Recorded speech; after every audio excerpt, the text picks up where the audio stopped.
5 अंकों का पूछा जाता है, लेकिन काफ़ी बच्चों का यह कमेंट रहता है कि सर हम लोगों को ओम का नियम समझ में नहीं आता है, और यह बहुत ही ज़्यादा इंपॉर्टेंट होता है। किसी ना किसी साल यह पूछ ही दिया जाता है ओम के नियम के बारे में। तो अब आपको परेशान होने की ज़रूरत नहीं है। तो हम आपको ओम के नियम के बारे में बहुत ही अच्छे से समझाने वाले हैं। तो मैं आपसे रिक्वेस्ट करता हूँ कि अभी तक इस वीडियो को लाइक नहीं किए तो प्लीज़ पहले लाइक कीजिए, और चैनल को सब्सक्राइब नहीं किए तो सब्सक्राइब कर लीजिए, जिससे कि आगे से आने वाली सभी वीडियो मिले, नहीं तो आपको कोई भी वीडियो नहीं मिल पाएगी। और जितने भी वीडियो इस चैनल पे अपलोड है सारी वीडियो को एक एक करके देखिए, आपकी परीक्षा के लिए काफ़ी ज़्यादा इंपॉर्टेंट है। आइए हम लोग समझते हैं आखिर में ओम का नियम क्या होता है, जो आपकी परीक्षा में कभी ना कभी पूछ ही दिया जाता है। तो ध्यान से समझिए, ओम्स लॉ यानी कि ओम का नियम। यदि किसी भौतिक अवस्थाएं जैसे कि ताप, कमालंबाई इत्यादि स्थिर हो, तब किसी विद्युत परिपथ में प्रतिरोध के सिरों पर उत्पन्न जो विभवांतर होता है यानी कि वोल्टेज होता है, उस प्रतिरोध में प्रवाहित होने वाली जो धारा होती है यानी कि आई, उसके यह समानुपाती होता है। अर्थात हम लोग कह सकते हैं कि V समानुपाती I होता है। यह कब होता है? जब भौतिक अवस्थाएं जैसे ताप, लंबाई इत्यादि स्थिर हो। अगर वह स्थिर नहीं होगी तब ओम का नियम वहाँ पे लागू नहीं होगा। जब भौतिक अवस्थाएं ताप, कम लंबाई स्थिर होती है, तब क्या होता है कि किसी विद्युत परिपथ में जो प्रतिरोध के सिरों पर उत्पन्न विभवांतर होती है यानी कि वोल्टेज जो होती है, उस प्रतिरोध में जो प्रवाहित होने वाली जो धारा होती है वह उसके समानुपाती होता है ना। आप यहाँ तक समझे। और समानुपाती को हम लोगों को हटाने के लिए एक आर का प्रयोग करते हैं यानी कि प्रतिरोध जिसे हम लोग बोलते हैं।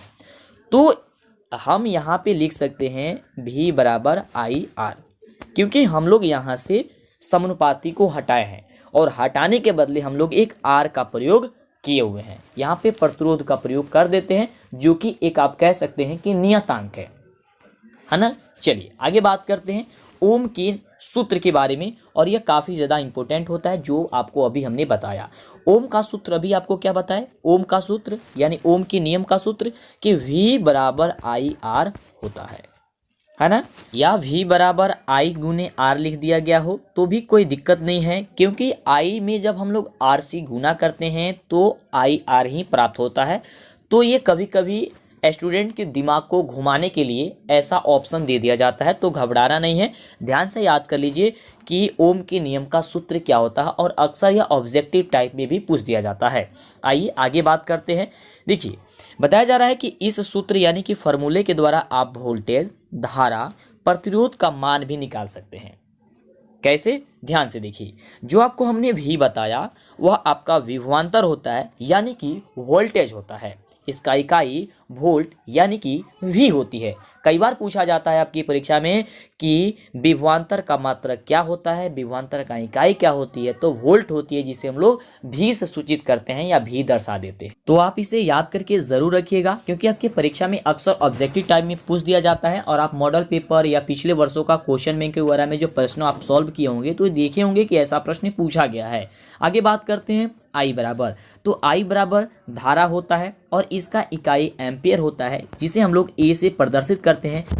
काफ़ी ज़्यादा इंपॉर्टेंट होता है कि धारा का मात्रक या धारा का इकाई क्या होता है, तो बता दीजिएगा। एम्पियर होता है, जिसे हम लोग A से प्रदर्शित करते हैं। ये भी अक्सर आपकी परीक्षा में पूछा जाता है, तो यहीं पे याद कर लीजिए। ऐसा नहीं कि ऑब्जेक्टिव टाइप प्रश्न के लिए आप रटना शुरू कर दीजिए, यहाँ पे समझ जाएंगे तो कोई दिक्कत नहीं होगा। आगे आपको हमने बताया कि इसमें एक आर का हम लोग प्रयोग करते हैं प्रतिरोध का, और इसका जो मात्रक होता है वह ओम होता है। और सबसे ज़्यादा प्रश्न इसी से आता है कि प्रतिरोध का इकाई क्या होता है या प्रतिरोध का मात्रक क्या होता है, तो याद कर लीजिए ओम होता है। और ओम का सिंबल इस तरीके से होता है जैसा कि आप स्क्रीन पे भी लिखा हुआ देख पा रहे हैं।